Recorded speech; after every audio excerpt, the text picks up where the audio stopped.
knows he needs that stim pack to be able to fight this force off. And you know what? Actually, Diderot is going to take the smart path and move back. Yeah, and I mean, that pylon probably just going to get killed off very, very soon, but definitely would have helped him if he was going to go in for that attack. But, you know, he doesn't have any zealots, and he's got one zealot in his army. You really need those zealots to soak up that damage and give your stalkers a chance to fire, because Marauders beat those stalkers one-on-one.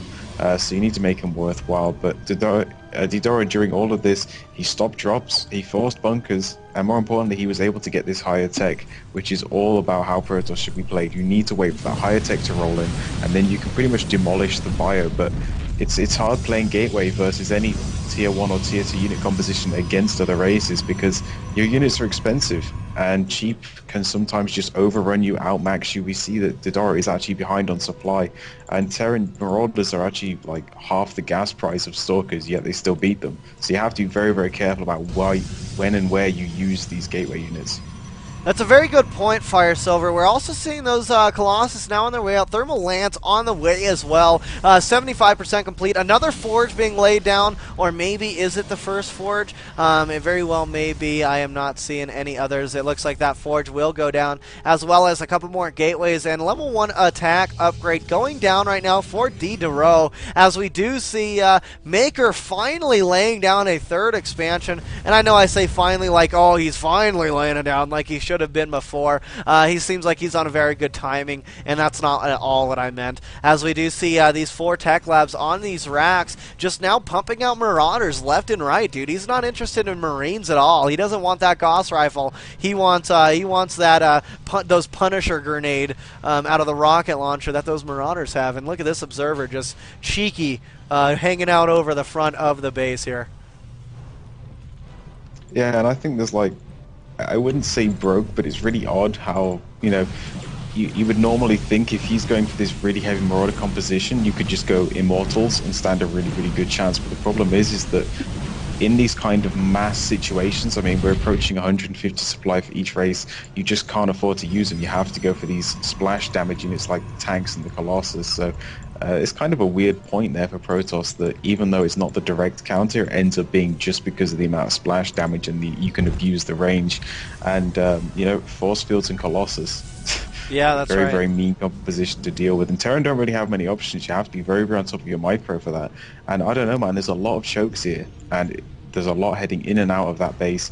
If he manages to get pushed back to that natural, he's going to be in a bad position. But Maker's now spreading his army into a concave. That way he will not be affected by the force field as much, and can pull back if he needs to. But these Vikings are extremely late coming out, and I'm wondering whether that will be a huge impact on how this battle goes. Well, you know, Vikings do a great job at shooting those Colossus down with their range and the DPS that they provide due to those Colossus doing the 14-2 armored units. Now, Maker sitting on +1 attack upgrade. Looks like we're going to see a push in right now. This is a big choke point, but I freaking love how Maker is spreading his units around. We've got the big engagement going down now. Lots of force fields going down, blocking that choke off indefinitely as the Thermal Lance comes into effect here. Seeing that Thermal Lance go down, busting down some of those Marines, as well as doing some great damage against these Marauders. The heal buses here, only 2 medvacs though, not really that much of a heal bus, as he's going to need to get more wheels on that bus to get it going a little bit better for his bio forces.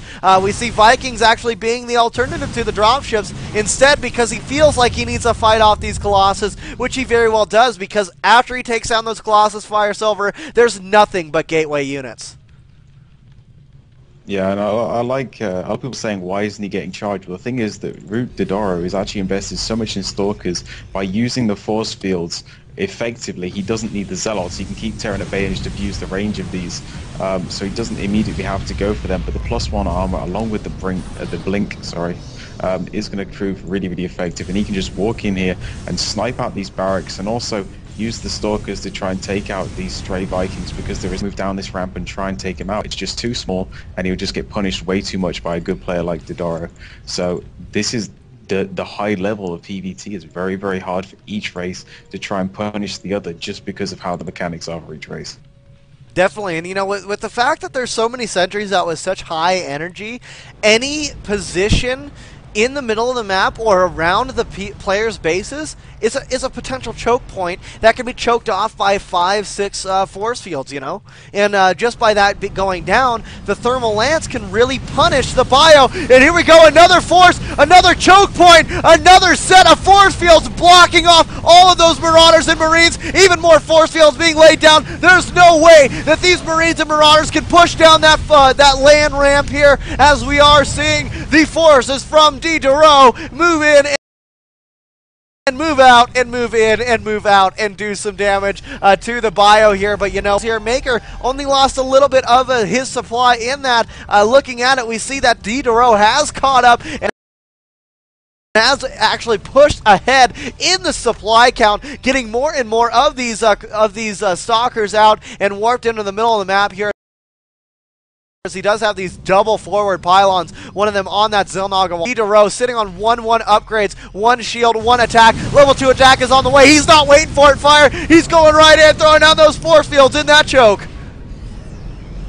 Yeah, and I really like how Diderot is actually playing at the moment. He knows that Terran, Maker has a very, very low medevac count. He only has 3 medevacs, and they are running out of energy because there's just so many Marauders. So each engage knows that the medevacs can't keep up with the amount of bio that he has. So it's pretty much a case of you'll get weaker every time you engage. And these force fields absolutely melting through Maker's bio because he just cannot get all of his forces to engage, and he keeps getting pushed back at every turn. There are a lot of Vikings on the field, but he simply cannot afford to engage them without being blinked under and destroyed is here by Diderot. And I don't think there's anything Maker can do at the moment. +3 is on the way out. Diderot has the upgrade advantage, at least for now. Maker just going to try and end this as best he can. And look at this, man. Maker actually losing a few Marauders. He's going with all of his SCVs, pushing into the middle. We've got this huge engagement going down. Some Blink Stalkers blinking right behind the forces, recycling their shields as all the Marauders and Marines and SCVs and all the Kingsmen for Maker get taken out. The GG has been thrown down as we see Diderot take the win. Fan-freaking-tastic game right there. Diderot taking that first point and just smashing Maker's forces in the face with some lasers. Let's go ahead and get some music on while we get into this next matchup. What do you guys have to say about that one we just watched? So on Bob, the important point that Maker didn't actually at any point in the game make ghosts. And really, if you're not going for those zealots, eliminating the force fields from the equation would have been a great help to Maker. And he was just pressured way too much there, and it was really hard for Maker to put on stuff, especially with the design of that map. And he just wasn't able to exploit it with that bio. Bio was very mobile, and on a map like that, you can only be mobile in so many ways. That's exactly right, man. There's so many choke points, and a lot of these new maps that it's making a lot of good force field play be like very important to the game and the mechanics of the game. So you know, it's very interesting to see this PvT continue. We're getting in a game number 2 right now here at the grand freaking finals of the map of the month. I hope you guys are all stoked to see what Rooted Diderot and what Maker are going to be able to do of this one, and it's gonna be on Ithaca. You guys want to go ahead and take a look at the information about that map. It looks like it's going to be a lot of fun. We're all very, very stoked. Let's go ahead and get ready to go here, Fire Silver. And you guys, if you don't like the screaming, you know, by all means, you don't have to watch. I scream. I get excited. StarCraft is my my crack, and yeah, so it gets me really hyped up and stoked. So. Are you ready, Fire Silver? Yep. All right, I'm ready to go as well. Here we are at Ithaca in another game going down. Let's hit that intro.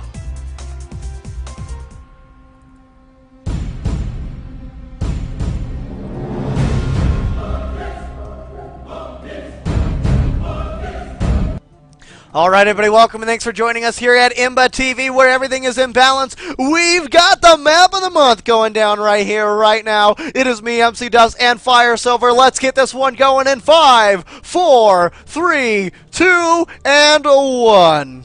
Here we are, all loaded up, ready to go. We see Root D-Duro, spawning as the purple Protoss, sitting on that 1 point as we are in game number 2 of these grand freaking finals. And he is spawning up here in the top left-hand corner. Down here in the bottom left, we do see Maker spawning as the orange Terran. And you know what, Fire Silver? Maker needs to get this one in the bag. He needs to win this one, tie it up, bring it to a best of 3, as it is a best of 5 and continues to be that way. If Root D-Duro wins 2 more games, this one's over, and it's going to be another sweep. So hopefully that doesn't happen. What do you think?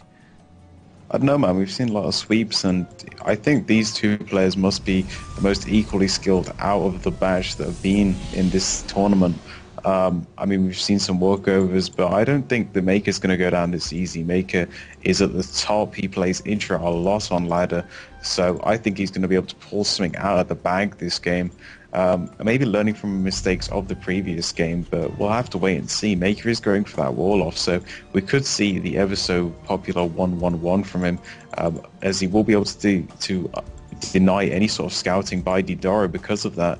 But D-Duro just going to go with the gateway next to this, going to make a SimCity with it, and now getting his gas at 14, so he is opening very standardly, and his probe will be bang on the money first time. That's right, as it does go, it's going right up into Maker's base.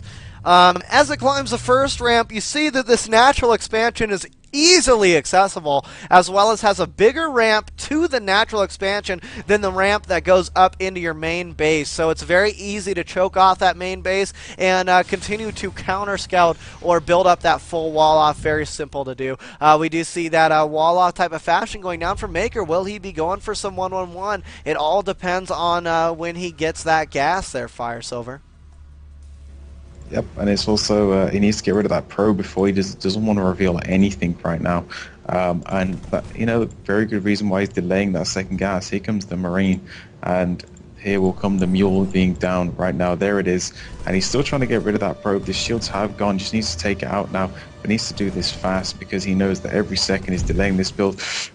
Oh, man, was so close to getting that second gas, and he does manage to deny it, and that could be all the difference. Maker now securing his second gas and getting the factory, so we could very, very well see some Banshee play out here.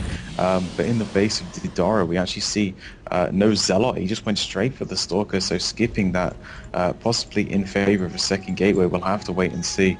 I always thought Stalkers were kind of weird. Did you know there are actually Dark Templars that have been Reborn? refused, and they've been melded. Oh, they've been welded onto the front of a mechanical walker. That's so it's really weird. Yeah, that is pretty crazy, man. I mean, the Protoss lore is just pretty awesome in general. We do see Rooted D-Ro now lay down that Stalker, getting it out into that ramp on the natural expansion area. Not laying down any other gateways as of yet. He's actually going to go for a Stargate. So, you know, we've got the 1-1-1. No, we don't have the 1-1-1. Too preemptive. We've got 2 barracks and that 1 factory going down. Not a 1-1-1. But, yeah, Stargate, man. Wow.